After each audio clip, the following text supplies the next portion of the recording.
మొదటగా మొన్న ఈ నెల 14, 15 తేదీన హిమిగిరిలో జరిగినటువంటి స్త్రీల కూడికకి సంఘం నుండి వెళ్ళినటువంటి స్త్రీ సమాజం వారందరికీ పేరు పేరున నా తరపున, మా కుటుంబం తరపున, మన సియోను సంఘం తరపున ప్రత్యేకమైన ధన్యవాదాలు మీకు అందరికీ తెలియజేసుకుంటున్నాను. చాలా విషయాలు గీతాంజలి మేడం గారు, పాస్టమ్మ గారు చాలా విషయాలు మాట్లాడారు. చాలామంది వచ్చారు, ఆ మీటింగ్కి వెళ్ళారు. ఆ మీటింగ్కి వెళ్ళినటువంటి వారు కూడా ఈరోజు కూడా కొంతమంది రాలేదు. ఏంటో నాకు అక్కడికి వెళ్ళి ఏమి నేర్చుకున్నారో నాకు అర్థం కాలేదు. కేవలం ఏంటంటే వచ్చాము అనిపించుకోవడానికి బహుశా వెళ్ళుంటారు అనుకుంటాను. కాబట్టి ఎప్పుడైనా సరే మనం ఒక ఉజ్జీవ సభల్లో కానీ ఎక్కడికి వెళ్ళామంటే దాని నుండి కొంత చాలావి నేర్చుకోవాలి. నేర్చుకొని ఇక్కడ మనం అమలు చేయాలి, అది ప్రారంభించాలి. అది గొప్పతనం, అది మనలో ఉన్నటువంటి మార్పు. అలాంటప్పుడు అక్కడికి వెళ్ళినా ఢిల్లీ వెళ్ళు, ముంబై వెళ్ళు, కోలకత్తా వెళ్ళు, ఎక్కడికి వెళ్ళు, మారలేనటువంటి జీవితము ఎక్కడికి వెళ్ళినా ఒకటే, లాభం ఎటుంది. అందుకబట్టి నేను ఒకటి చెప్తున్నాను, ఎప్పుడైనా సరే మీరు ఏ ఉద్యోగ సభలు అంటే కొంత మార్పు అన్నటువంటిది కనబడాలి, ఎంతో కొంత మార్పు అని రావాలి. చాలా విషయాలు మాట్లాడేటప్పుడు మేడం గారు వింటున్నాను, నేను బయట ఉన్నాను. 15వ తేదీన అయితే పూర్తిగా నేను ఉన్నాను. జెండా ఎగరేసిన తర్వాత అక్కడే ఉన్నాను నేను. మీరు లోపల, ఎందుకంటే నాట్ అలౌడ్ ఇన్ స్త్రీ సమాజంలో, ఎలో జెంట్స్ ఎలో లేదు. అందుకబట్టి నేను బయటే ఉన్నాను. వాక్యం చాలా మేడం గారు, ఆ సిస్టర్ గారు చాలా బాగా చెప్పారు. నేర్చుకున్నటువంటిది మన సంఘాలలో అమలు చేయాలి. దానివల్ల మన సంఘము బాగుపడుతుంది. అంత ఖర్చు పెట్టేసి అక్కడ దేనికి మనం మీటింగ్ పెట్టుకుంటారు? మార్పు జరగాలి. రైట్, మనం తర్వాత మాట్లాడదాం విషయాలు. మనము గత వారం నుండి ఒక అంశాన్ని తీసుకొని మనం నేర్చుకుంటున్నాము. ఆ అంశం ఏంటది?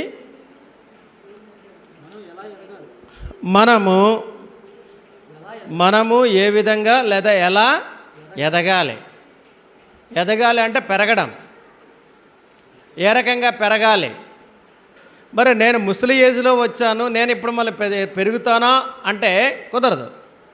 అంటే శారీరకంగా పెరగకపోవచ్చు, కానీ ఇప్పుడు మనం మాట్లాడుతుంది ఏంటది? విశ్వాసంలో పెరగాలి. విశ్వాసంలో పెరగాలి. గత వారంలో మనం ఏంటంటే సత్యము చెప్తూను క్రీస్తులాగే ఉండడానికి, మనము క్రీస్తు ప్రేమ చాటడానికి, ఆ రకంగా క్రీస్తుకు పోలికగా మనం ఎదగాలి అన్నటువంటి విషయాన్ని మనం గత వారం నేర్చుకున్నాం. ఈరోజు రెండో పాయింట్కి మనం ఏం చేస్తామంటే, మనం నేర్చుకోవాల్సింది ప్రభువునందు పరిశుద్ధమైన దేవాలయముగా ఎదగాలి. ప్రభువునందు పరిశుద్ధమైన దేవాలయముగా ఎదగాలి. దేవాలయముగా ఎదగాల. రైట్. ఎఫెసీ పత్రిక 2వ అధ్యాయము 21వ వచనం. ఎఫెసీ పత్రిక 2వ అధ్యాయము 21వ వచనం. ప్రతి కట్టడమును ఆయనలో చక్కగా అమర్చబడి ప్రభువునందు పరిశుద్ధమైన దేవాలయ మగుటకు వృద్ధి పొందుచున్నది. చిన్న ప్రార్థన చేసుకుందాం. పరిశుద్ధుడైన మా ప్రియ పరలోక తండ్రి, దేవా, ఇదిగో ప్రభు, ఈ క్షణములో దేవుని వాక్యాన్ని పంచడానికి నన్ను నిలబెట్టిన విధానకు వందనాలు. పరిశుద్ధ దేవాలయముగా ఏ రకంగా ఎదగాలి అన్నటువంటి పాఠాన్ని బోధిస్తున్న నన్ను వింటున్నటువంటి బిడ్డలు విశ్వాసంలో ఎదగడానికి కావలసిన సహాయాన్ని మీరు అనుగ్రహించండి. ఎలాంటి దురాత్మందకర శక్తులు ఈ వాక్యాన్ని ఎత్తిపోకుండా, వినిపింపజేయకుండా చేసే ప్రయత్నాన్ని మీరే అరకట్టమని, పారద్రోలమని, విశ్వాసములోను వాక్యం వినే విషయంలోనూ మెలకువగా ఉండే కృపను గ్రహించమని, ప్రారంభం నుండి చివరి వరకు మీరే నడిపించే సహాయం చేయమని యేసు పరిశుద్ధ నామమున ప్రార్థించి అడివేడుకుంటున్నాను తండ్రి. ఆమేన్. హల్లెలూయా, హల్లెలూయా, హల్లెలూయా, ఆమేన్. రైట్. ఇక్కడ మరి ఎఫెసీ పత్రిక 2వ అధ్యాయం 21వ వచనంలో మాట్లాడుతున్నాడు, ప్రతి కట్టడమును ఆయనలో చక్కగా అమర్చబడి ప్రభువునందు పరిశుద్ధమైన దేవాలయ మగుటకు ఏం పొందాలట? వృద్ధి పొందాలి. ప్రతి కట్టడము ఆయనలో చక్కగా అమర్చబడే వ్యక్తులుగా మనమందరూ, ప్రతి విశ్వాసి కూడా దేనిగా పోల్చాడంటే ఒక ఇటుకలుగా పోల్చాడు. మరి ఈ ఇల్లు లేకపోతే ఈ మందిరము కట్టడానికి ఎన్ని ఇటుకలు ఉంటుంటాయో, ఎన్ని ఇటుకలు మనము వాడుంటాం. ఆ ఇటుకలు ఎలా పడితే అలాగా పేర్చడానికి కాదు. మరి మేస్త్రి గారు ఇక్కడే ఉన్నారు.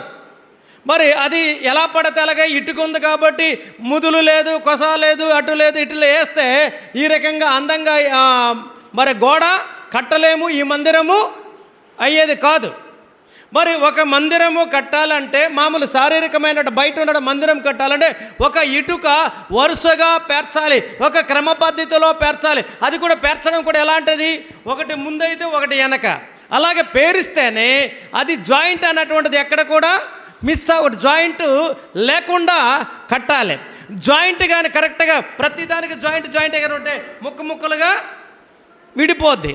నేను అబ్జర్వ్ చేశాను, వాడు కడుతూ ఉన్నప్పుడు, మేస్త్రులు కడుతూ ఉన్నప్పుడు నేను అబ్జర్వ్ చేశాను. మీరు అబ్జర్వ్ చేశారో లేదో, ఒక ఇటుక అలాగ పేరుస్తున్నప్పుడు రెండో లైన్కి వచ్చినప్పుడు ఏదైతే మధ్యన గ్యాప్ ఉందో దాని సెంటర్లోన ఒక ఇటుక వేస్తారు. అంతేగాని ఈ ఇటుక ఎదురుగా కరెక్ట్గా ఇటుక మెట్టు అలా కరెక్ట్గా ఎక్కడ కూడా మేస్త్రి ఇయ్యడు. అలాగే వేయడం ద్వారా ఏమవుతుంది? గోడ ఏమవుతుంది? పగుళ్ళు ఏర్పడుతుంది. అందుకనక రెండు ఇటుకల మధ్యన గ్యాప్ దగ్గర మరో ఇటుక అడ్డుగా వేస్తారు. అంటే ఆ ఇటుక అంటే ఆ గోడ పగిలిపోకుండా, కూలిపోకుండా అది స్ట్రాంగ్గా నిలబెట్టడానికి ఉపయోగపడుతుంది. అలాగే ఇక్కడ కూడా క్రీస్తు అన్నటువంటి హృదయం అన్నటువంటి దేవాలయం అయితేనేమి, క్రీస్తు స్థాపించినటువంటి దేవాలయం అయితేనేమి, మనమందరం కూడా కట్టబడాలి. ఏ రకంగా కట్టబడాలి? ప్రభువునందు ప్రతి కట్టడము ఆయనలో అంటే ఎవరు? క్రీస్తులో చక్కగా అమర్చబడాలట.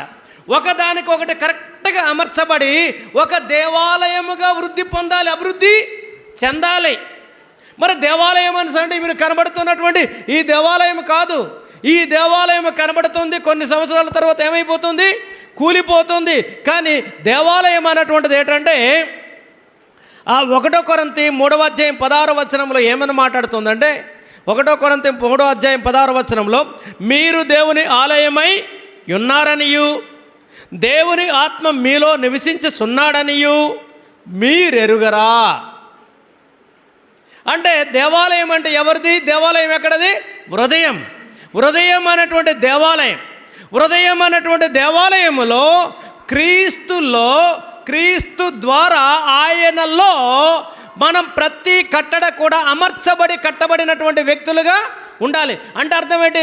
ఈ దేవాలయం అన్నటువంటిది క్రీస్తు అన్నటువంటి ఇటుక ద్వారా, వాక్యము ద్వారా, యేసు అన్నటువంటి వాక్యము ద్వారా మనం కట్టబడాలి. ఒకటి కూడా కట్టబడి అది వృద్ధి చెందాలి. ఈ హృదయం అన్నటువంటి వృద్ధి చెందాలి అంటే అర్థం ఏంటంటే విశ్వాసములో పెరగాలి. విశ్వాసంలో ఏమవ్వాలి? పెరగాలి తప్ప.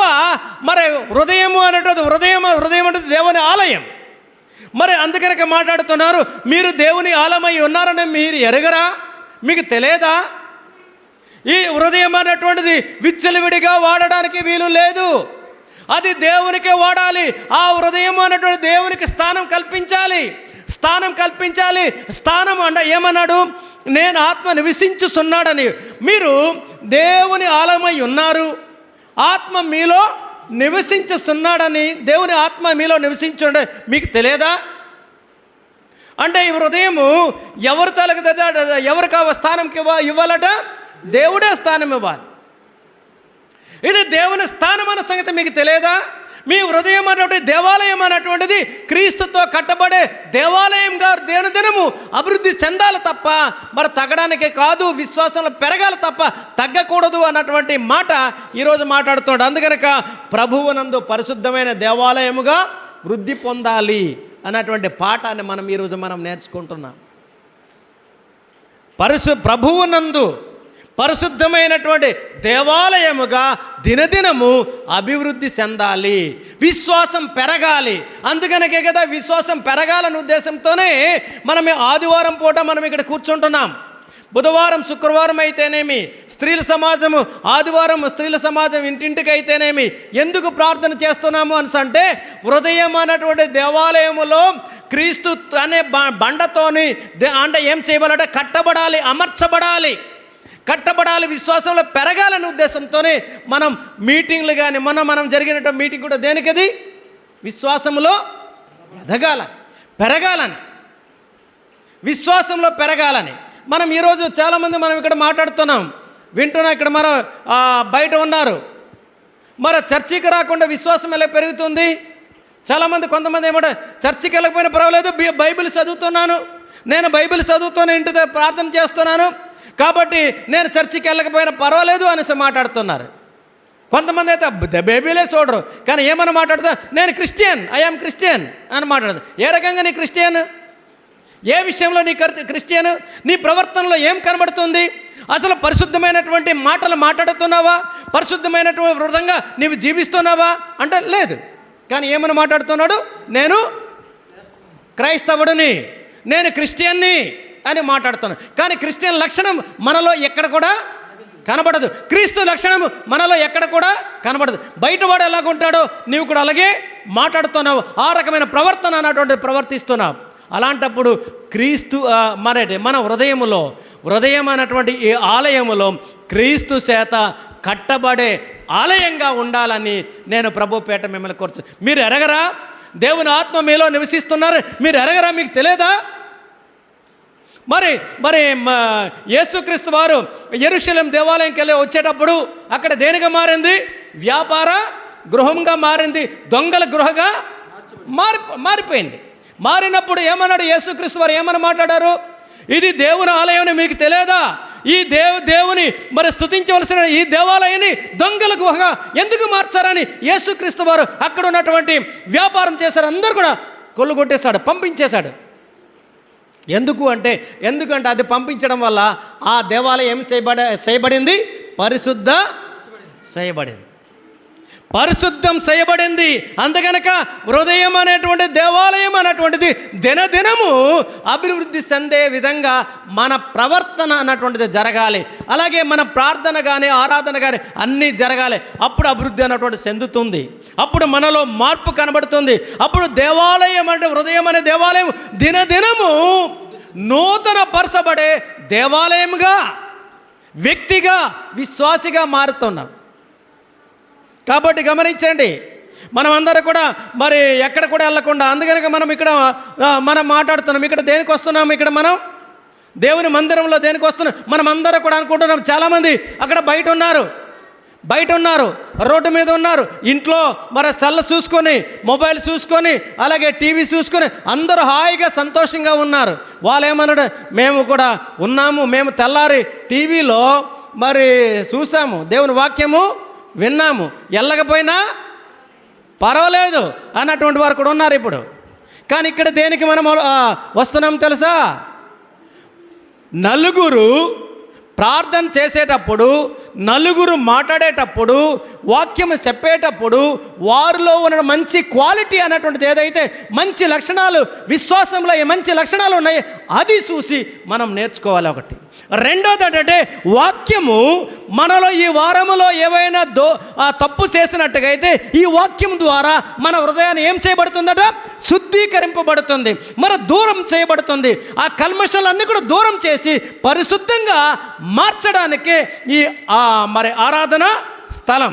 అందుకనక ఏమైనా మాట్లాడుతున్నాం మనం? వేద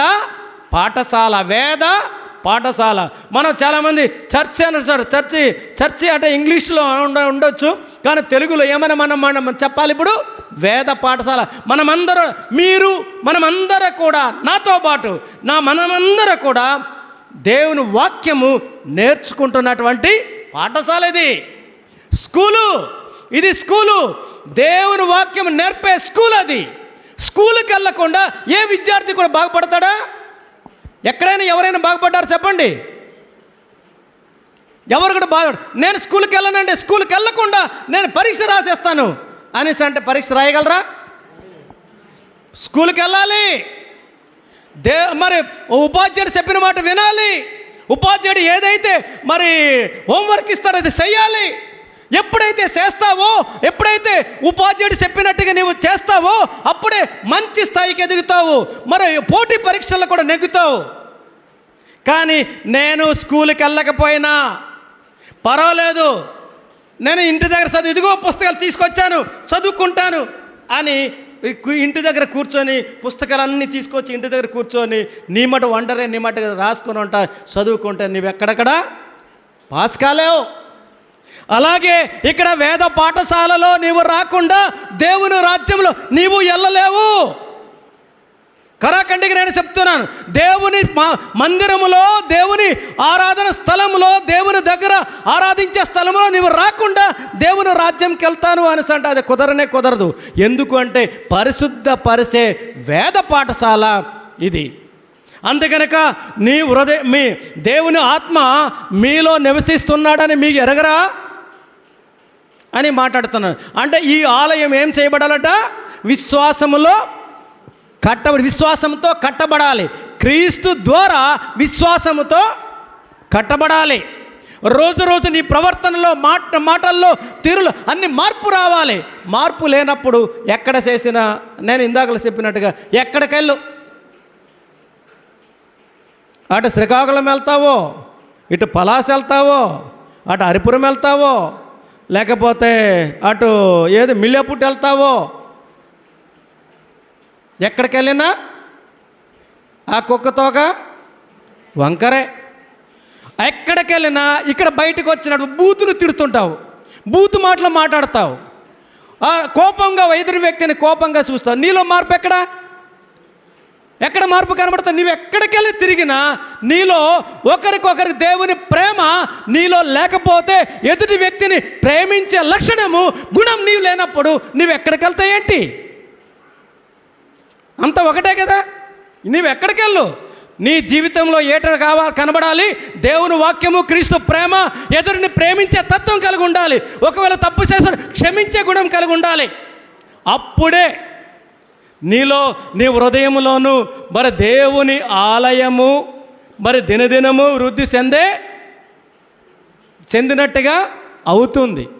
అంతేగాని మరి నీవు ఎక్కడెళ్ళు, ఏమి చేయు, అంతే.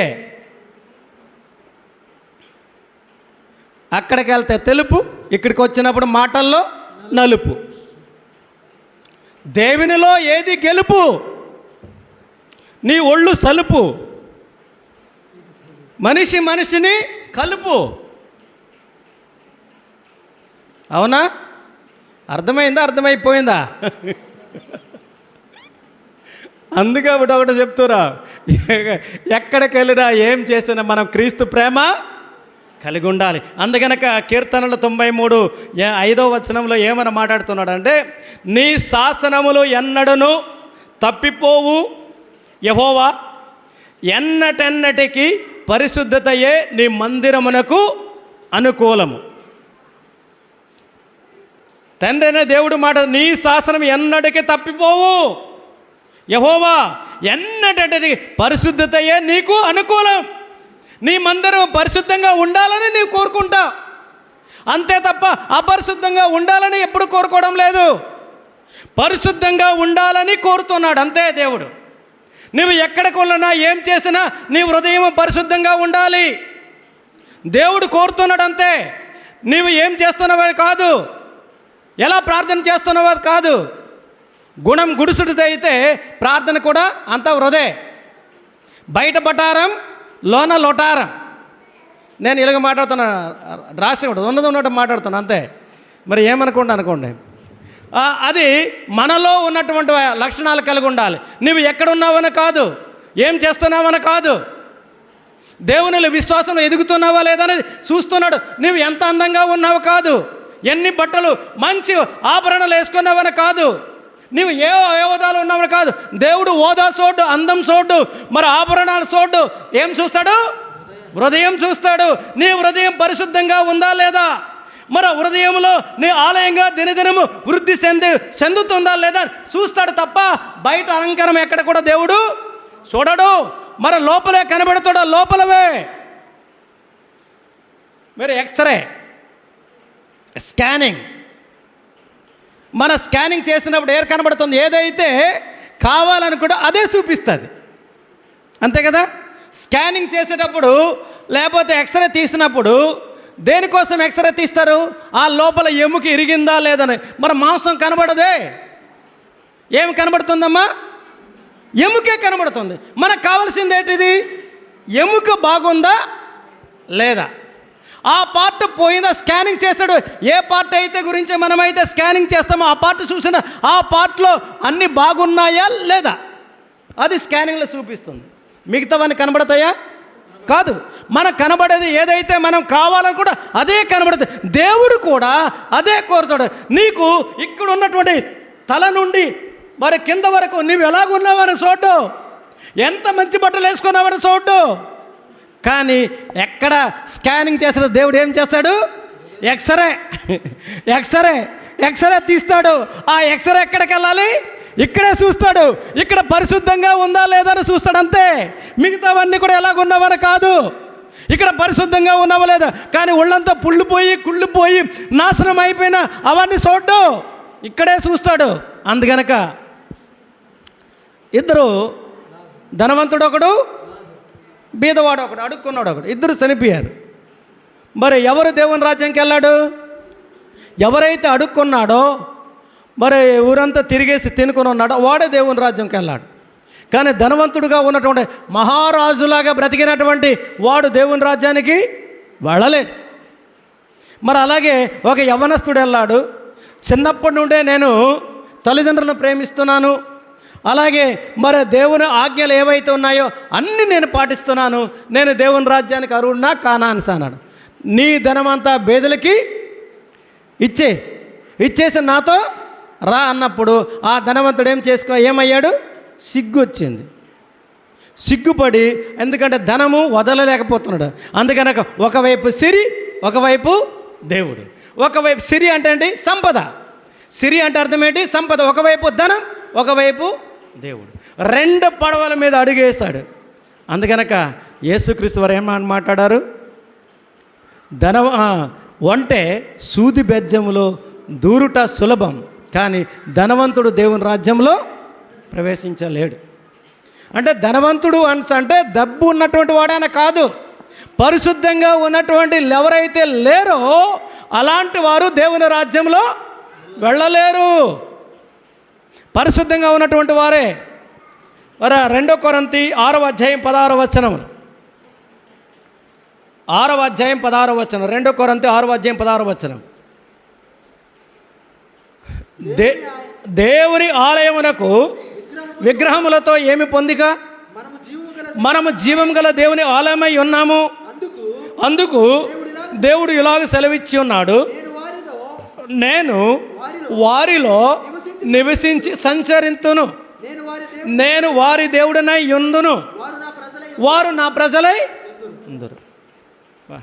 హల్లెలూయా, హల్లెలూయా.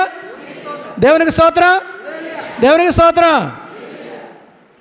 ఇక్కడ మాట్లాడుతున్నాడు, దేవుని ఆలయమునకు విగ్రహములకు ఏమి పొందిక? ఇది దేవుని ఆలయం. దేవుని ఆలయం అనవచ్చు, ఇది అనవచ్చు. సరే, ఈ దేవుని ఆలయంలోకి విగ్రహంకి ఏం సంబంధం? ఏం సంబంధం లేదు. విగ్రహము అన్నటువంటిది ఏమి స్పర్శ ఉండదు, కదలిక. విగ్రహం అనేది ఎక్కడ పడతాం అలాగే ఉంటుంది, ఎక్కడ కదలదు అలాగే ఉంటుంది. దాని ద్వారా ఏమీ ప్రయోజనము ఉండదు. దేవుని ఆలయము ఏం చేస్తుందంటే అవిశ్వాసులుగా ఉన్నటువంటి విశ్వాసములోనికి, పాపులను పరిశుద్ధులుగా మార్చడానికి, నరకానికి వెళ్తున్నటువంటి వారిని పరలోక రాజ్యాన్ని తీసుకెళ్ళడానికి చేసేది దేవుని ఆలయం.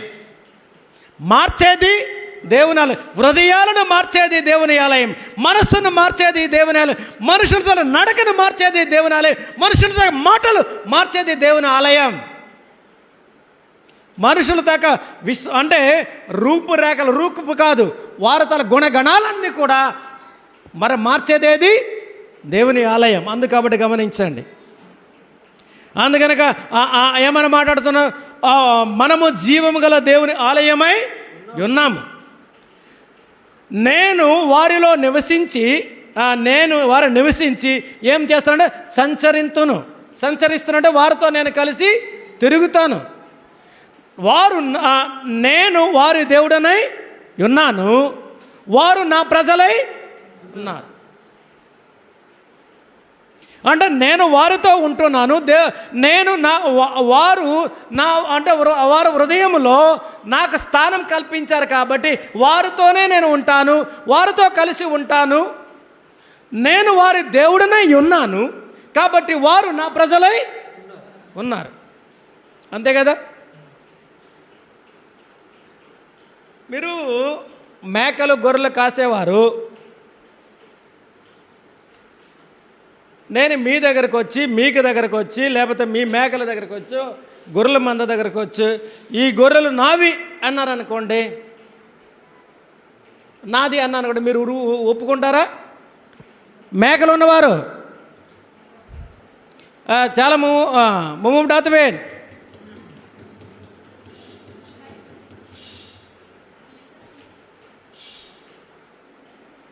జోల, ఇక్కడ నేను గోల, ఇక్కడ నుండి పోలా.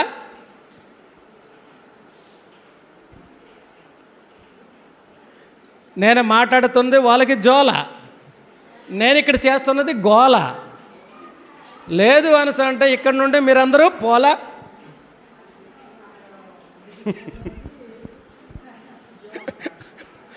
కాబట్టి గమనించండి. మీరు ఏం తిడితే తిట్టండి, ఏం పర్వాలేదు నాకు. మీరు నాకు ఎన్ని తిట్లు తిట్టినా పర్వాలేదు, ఎన్ని మాటలు మాట్లాడినా పర్వాలేదు. ఈ మా పాస్టర్ గారు బాగా తిడుతున్నారు, ఒకవేళ ఇక్కడ నుండి పంపించేద్దామని అన్నా పర్వాలేదు. మీరు ఏమనుకున్నా పర్వాలేదు, నేను ముక్కుసూటిగా మాట్లాడతాను. మీరు అన్న పర్వాలేదు, మీరు ఏమనుకున్నా పర్వాలేదు. నా ప్రజలై ఉన్నారు. ఇప్పుడు ఆ మేకలు ఎవరివి, గొర్రెలు ఎవరివి? ఎవరైతే పెంచుతారో ఆ గొర్రెలతో ఎవరైతే తిరుగుతూ ఉంటారో వాళ్ళకే ఆ గొర్రెలు చెందుతుంది. కానీ నేను ఎప్పుడో వెళ్ళిపోయి వాళ్ళు పెంచారు, తర్వాత డబ్బులు ఇచ్చి కొన్నారు, అన్నీ చేసింది వాళ్ళైతే ఇది నా గొర్రెలు అని నేనంటే అక్కడ ఉన్నటువంటి వారు, కొన్నటువంటి వారు మరి ఊరుకుంటారా? ఊరుకోరు.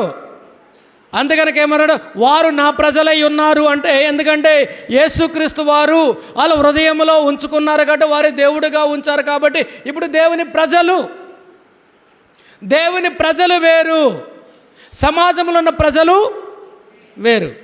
దేవుని ప్రజలు దేవుని పక్షాన, దేవునితో పోలికగా, దేవుని విషయంలో విశ్వాసంతోనూ నడిచేవారు, అబద్ధాలు మోసాలు చేయలేనటువంటి వారు, అలాగే చెడు అలవాట్లు లేనటువంటి వారు ఎవరి ప్రజలను? దేవుని ప్రజలు.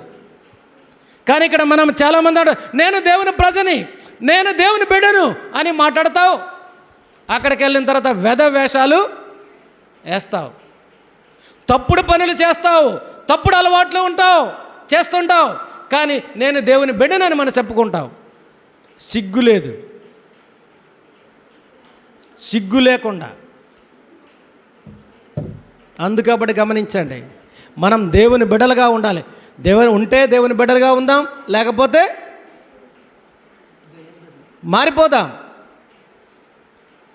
మళ్ళీ పాత పద్ధతిని అవలంబిద్దామంటే చెప్పండి, మనం అందరం మళ్ళీ మారిపోదాం, మళ్ళీ తీసుకొద్దాం. ఇక్కడ ఏం పెడదాం?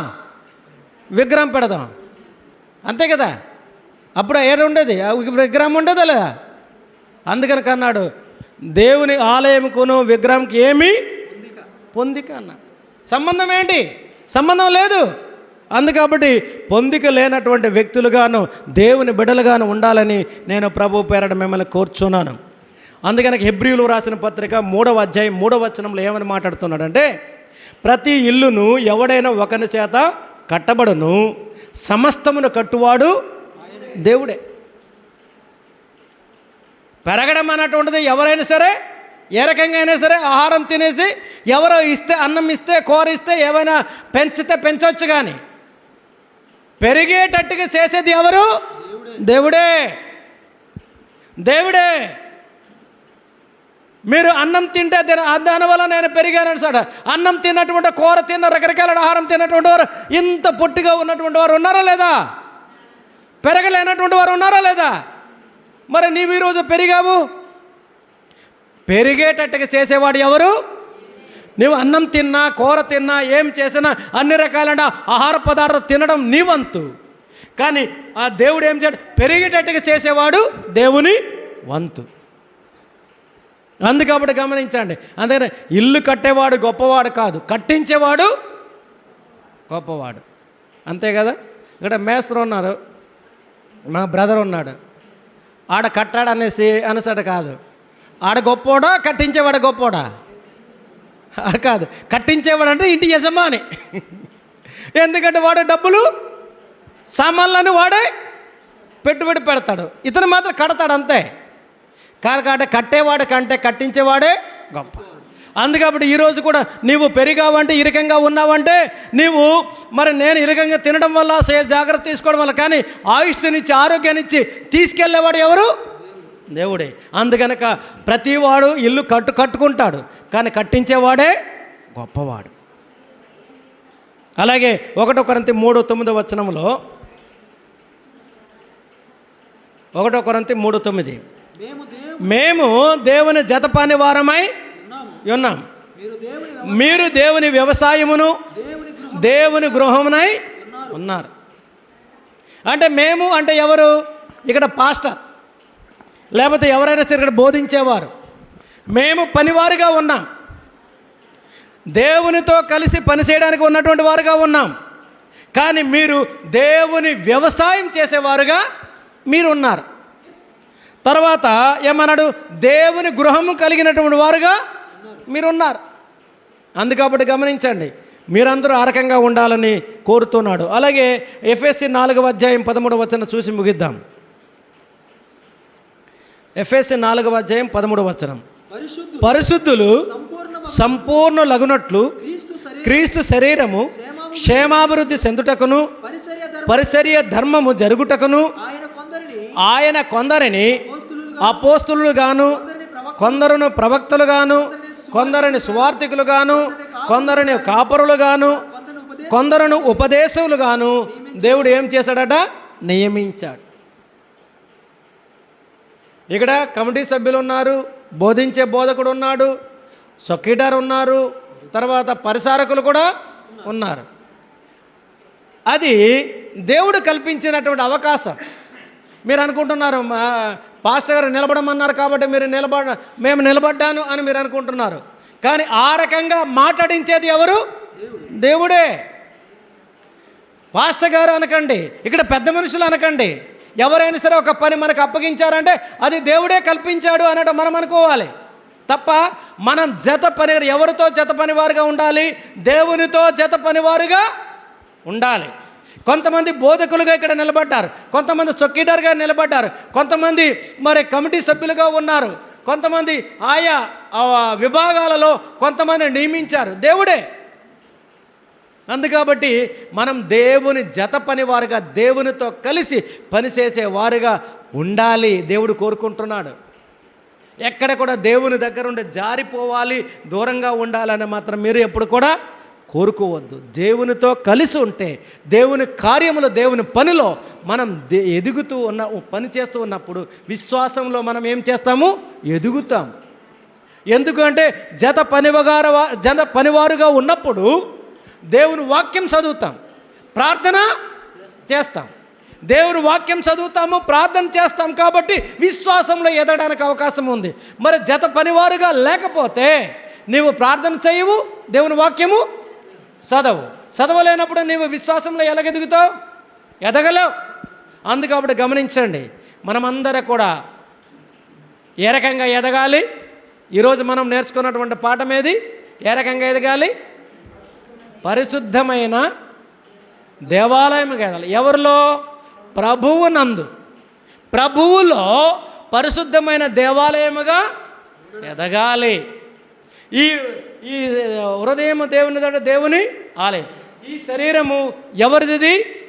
ఎవరు సృష్టించింది? దేవుడే. అందుకనక 1 కొరింథీ 6వ అధ్యాయం 20 వచనంలో ఏమన్నది? మీరు విలువ పెట్టి కొనబడిన వారు కనుక మీ దేహముతో దేవుని ఏం చేయమన్నాడు? ఆరాధన చేయమని. ఈ శరీరము నీది కాదు, విలువ పెట్టి కొన్నారు. ఏ రకంగా కొన్నాడు? సిలువలో తన ప్రాణాన్ని లేకపోతే తన రక్తాన్ని కార్చడం ద్వారా మనల్ని అందరూ దేవుడు ఏం చేశాడు? ఉచితంగా, డబ్బులు ఇచ్చివ్వలేదు, కొనలేదు, ఉచితంగా మనల్ని ఏం చేశాడు? తన కుమారుగా కొనుక్కున్నాడు. అందుకబట్టి గమనించి మనమందరూ కూడా దేవునిలో ఎదగాలని, పెరగాలని, ఇది దేవుని ఆలయమై ఉన్నామని గమనించండి. ప్రతి ఆదివారం కానీ ఎక్కడైనా ప్రార్థన కానీ ఆరాధన కానీ ఎక్కడ ఉన్నప్పుడు మీరు ఖచ్చితంగా ముందుండండి. దేవునిలో ఎదగండి. దేవుని ఆశీర్వాదము, దేవుని రాజ్యము ముందుంది. లోకం చాలా మారిపోయింది. మొన్న ఒక కోలకత్తాలో ఒక డాక్టరమ్మని రేప్ చేసి ఏం చేశారు? చంపేసినప్పుడు ఆ గ్రూపులోన ఒక అతను కామెంట్ చేశాడు. ఏమని కామెంట్ చేశాడంటే, నేను చదివినప్పుడు, ఇది దేవుని రాకడ దగ్గరైంది, అంతము, లోకంతలకు అంతము దగ్గరైంది కాబట్టి ఇలాగే జరుగుతుంది అన్నట్టు ఒక అతను కామెంట్ చేశాడు. నేను అనుకున్నాను, ఆ కామెంట్ చూసిన తర్వాత నిజమే, దేవుని రాజ్యము, దేవుని రాకడ సమీపించింది. అందుకబట్టి పట్టపగలు అక్కడ కూడా జరుగుతున్నాయి మానభంగాలు, మోసాలు, దోపిడీలు, ఆ హత్యలు జరుగుతున్నాయి. చట్టాలు కూడా ఏమీ చేయలేని పరిస్థితులు లేదే. మరి ఈ చట్టాలు ఎవరి చేతిలో ఉన్నాయి? రాజకీయ నాయకుల చేతుల్లో కీలు బొమ్మలుగా ఉన్నాయి తప్ప ఏ ప్రభుత్వం కానీ, ఏ పార్టీ కానీ, ఏ ప్రభుత్వమైనా సరే ఈ చట్టాలు ఎవరి చేతిలో ఉన్నాయి? రాజకీయ నాయకుల చేతిలో ఉన్నాయి. వారు ఏదంటే చట్టాలు కూడా అవే చేస్తాయి, నడుస్తున్నాయి. పోలీసు వ్యవస్థ కూడా అలాగే చేస్తుంది. అందుకబట్టి ఏమీ చేయలేనటువంటి పరిస్థితి. మరి అదే జరిగింది. 2-3 రోజుకెళ్ళి మళ్ళీ రాత్రి 8-9 గంటల ఆ ప్రాంతంకి వెళ్ళి ఆ హాస్పిటల్ లోపల వెళ్ళి మొత్తం కూడా వెళ్ళి ధ్వంసం చేశారు. మళ్ళీ రెండోసారి మళ్ళీ వెళ్ళారు. ఒకసారి మరి ఒక ట్రైనింగ్ అవుతున్నటువంటి డాక్టర్ని మానభంగం చేసి చంపేసిన తర్వాత హాస్పిటల్లో భద్రత పెంచాలి కదా, మళ్ళీ అదే హాస్పిటల్కి వెళ్ళి అక్కడ ఉన్నటువంటి మరి ఫర్నిచర్స్, కుర్చీలు కాదు కదా, బెంచీలు, అద్దాలని మొత్తం వెళ్ళి ఎవరైతే ఏది చేశారో అంటే మానభంగం అలాంటి వారు వెళ్ళిపోయి మళ్ళీ ఏం చేశారు? ఆ టీం అంతా వెళ్ళిపోయి సుమారుగా 40-50 మంది ఏకంగా వెళ్ళిపోయి కొట్టేశారు. అక్కడ ఉన్న డాక్టర్లు కానీ స్టాఫ్లో కొట్టేశారు కూడా మళ్ళీ. అంటే చూడండి పరిస్థితి. దేవుని రాకడ దగ్గరయ్యింది, అంతము దగ్గరయ్యింది. కాబట్టి మీరందరూ మెలకువగా ఉండండి. నేను తింటున్నాను, నాకు ఏం పర్వాలేదు అనుకోకండి. నాకు కావలసిన తిండి దొరుకుతుంది కాబట్టి నాకు ఇబ్బంది లేదు మీరు అనుకోకండి. మీరు ఏ స్థాయిలో ఉన్నా, ఏ పని చేసినా దేవుడున్నాడు, దేవుడు రాకడ దగ్గరయ్యింది, దేవుని రాజ్యంలో నేను వెళ్ళాలి అన్నటువంటి ఒక సంకల్పంతో ఉండాలి. 10 మంది కన్యకుల గురించి మనం మాట్లాడతాం, వింటాం, కానీ అది పాటించం. ఇప్పుడు మా అమ్మ కాంటంలే బా నేను డెంగి చెక్క గులువలనాయండి, బెర్నాయి చెక్కండి, ఆమె బెబ్బెర్లోనా ఇంకేం అమ్మూడు అవుతున్నాయి. kedenggal seda nyanangmar gulodongne nyem bangsadam muptanai gala muptanamar mupte ఏది ఎలాగైతే తెలుసా?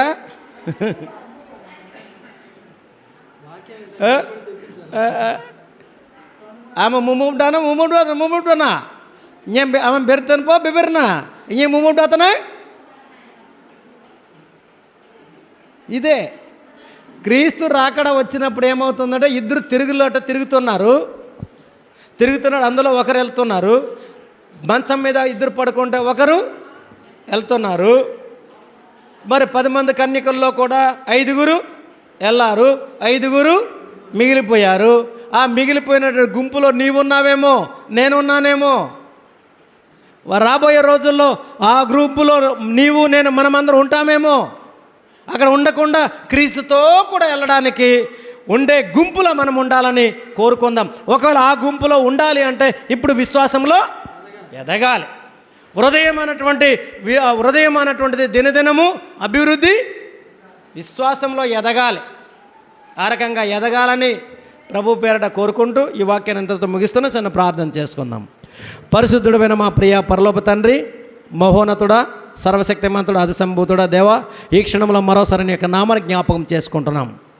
ప్రభువునందు పరిశుద్ధమైన దేవాలయముగా ఎదగాలి అన్నటువంటి గొప్ప పాఠాన్ని మమ్మల్ని బోధించిన విధానానికి వందనాలు. అవును ప్రభా, హృదయము దేవుని ఆలయం, ఇది దేవుని ఆత్మ మీలో నివసించుచున్నాడని మీరు ఎరగరా అన్నటువంటి గొప్ప మాటను, గొప్ప ప్రశ్న మాకు వేసావు ప్రభా. అవును ప్రభా, ఈ హృదయము నీది, నాది కాదు.